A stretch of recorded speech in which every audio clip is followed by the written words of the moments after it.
The SURRON LBX is one of the coolest and most popular things that has been added to the e-bike scene for some time, definitely kicking off this huge craze of e-bikes. With its cool looking design and many cool features, it has absolutely dominated the scene, with competitors only just coming out with all these bikes trying to beat what is the SURRON LBX. In this video we're going to go over 5 cool features on the SURRON LBX itself, what makes it stand out from the other bikes, and for people that don't own a SURRON, these are going to be features that I'm going to be introducing you to on the SURRON. So without further ado, let's get straight into the video.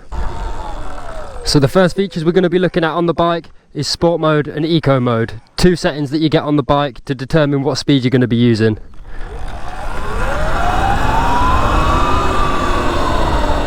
So on the left hand side of the handlebars here you have got your sport and EP, which everyone else calls eco mode, also known as granny mode and sport mode on the SURRON. These are the 2 modes on the SURRON that you can switch between to determine whether you want to be chilling out cruising on the bike, whether you get that full speed and acceleration that the bike can provide. So in eco mode the bike will be restricted to about 30 mile an hour.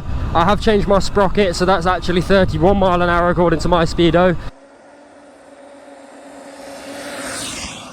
And the acceleration on the bike will seem a little bit slower than when it's in eco mode. It's definitely for if you want to save a bit of battery by cruising, and definitely if you're cruising around busy areas, so you're not going to be just ripping about. So with the flick of a button you will now be in sport mode. You'll unlock the full potential of the bike that it can offer on a stock battery, which will go somewhere between 45 and 50 mile an hour.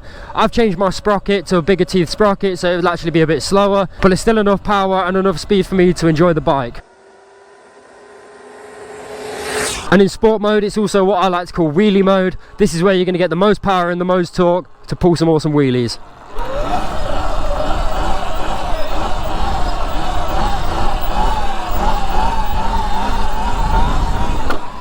So that then leads us on to our next cool feature about the bike, and that's going to be regenerative braking. Whilst in sport mode, regenerative braking, also known as regen braking, will be turned on the bike. That means that when you're not using the throttle, the bike will be regaining the energy to put back in the battery, and there'll be some form of braking slowing you down. You can definitely feel the regen slow you down, and there is 3 different modes to choose from which can be modified on the bike. So regen setting 1 will be fairly light regen, setting 2 will be medium, and setting 3, which I've got it set at, will be hard regen. So once you let off that throttle you really feel it pull you back, but that would be throwing the most energy back into the battery that would otherwise be being lost. With that being said, regen braking can completely be turned off on the bike. If you bought the bike brand new, you should get a connector which will connect between the battery and the controller plugins, giving you the option to turn regen completely off or change it from setting 3 to setting 2 or to setting 1. So the next cool feature that I want to talk about on the bike is the removable battery. The battery is really easily removed. You put the key in the key slot, you can open it up, remember to flick your breaker switch off, you disconnect the 2 connectors,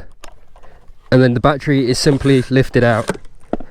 So the reason I think this is a cool feature is because I like to charge my battery inside overnight with me. I kept the bike locked in a lockup overnight, so it's nice to know that I can take the battery out, take it inside with me, and there's a big percentage of the price of the bike kept safe. It also makes it better if you're loading the bike in and out of vehicles all the time. You can take the battery out and you can take away some of the weight to the bike, making the bike a lot easier and a lot lighter just to move about. Whilst we're looking at the battery, you also have a little button with a screen on the battery just to tell you the percentage of what you're on, so you know when you're on a ride you're not going to be running out of battery anytime soon. The battery itself is actually a pretty cool thing as well. This battery is a 60 volt 38 amp battery, and it recharges in about 3 hours, which is fairly quick considering the size of the battery and what the battery is actually going to be doing on the bike, how long it lasts, etc. And the battery can go 20 to 60 miles on a single charge depending on how you're riding and how much you're switching between the sport and the eco mode. So the 4th cool feature that I want to mention is underneath the ignition on the SURRON there is a 5 volt 21 amp USB slot, so you can plug in a USB into the bike and use the battery to charge whatever you feel like charging. So this could come in handy for many reasons of things. The obvious one is going to be your phone. You're going to want to charge your phone on there. Obviously if you've been out for the day and your phone battery's starting to die, you've been using your phone a lot, you can stick your USB charger straight in there and use some of the juice from the battery to charge your phone up. I've seen people put USB speakers on their handlebars, strap it down with cable ties or velcro ties, and then use the USB from the bike to charge their speaker while they're riding, or charge their speaker overnight off of the battery while that's charging, to then use their speaker rolling around. I've also seen other people use USB powered rechargeable lights on the front of their bike, so they'll have the light attached to the front of the bike, then when it does run out of juice, you plug it straight into the USB and you can charge that up. Before I bought some GoPro Enduro batteries, I used to use this to charge my one singular GoPro battery that I used to have. It wasn't the fastest of things, but it still charged it enough. I could continue filming for another half an hour maybe, just off of a small charge from the USB on the bike. This is also something that you won't find on any of the competitors. I don't even think the bigger Surrons have the USB charger on there, so it's mainly just the Light B that features the USB charger. A lot of people remove it and think that it's pretty pointless. I definitely see the use in it. I've already used it before and will probably need it again in the future, so I think that is a cool feature for the Surron. So then the last thing on the list of my cool features for the Surron it's got to be how easily everything is to access, to maintain on the bike, to clean on the bike, how easily you can take the bike apart and put it back together if you have any problems or any modifications to do to it, how simple the bike really is to do anything to. When I first bought the Surron, I had absolutely no clue what I was doing with it, but very quickly learned that everything can be done quite simply, and within a matter of hours you could have the whole bike taken apart and put back together.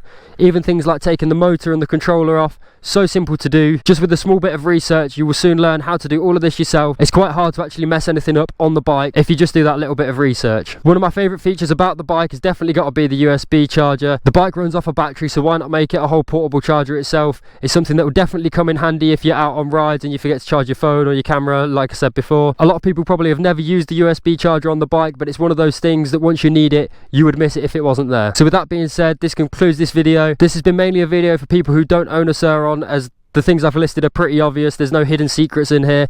If you own a Surron yourself, you're going to know about all of these features. If you don't own a Surron, hopefully it's giving you a good overview on what the bike has to offer. It really is a cool bike with how it performs and everything it can do, plus all the little details they've thought about, like the removable battery and like the USB. If you got any cool features yourself that I haven't mentioned, make sure you leave them in the comments down below. If you found any of these features useful, again, mention it down below in the comments. If you like this video, make sure you give it a thumbs up. If you've learned something from this video, give it a thumbs up. If you're new to the channel, make sure you subscribe for plenty more to come in the future. If you've already subscribed, thank you very much. So with everything said and done, I've been Matt Francis. Until the next video, I'm signing out.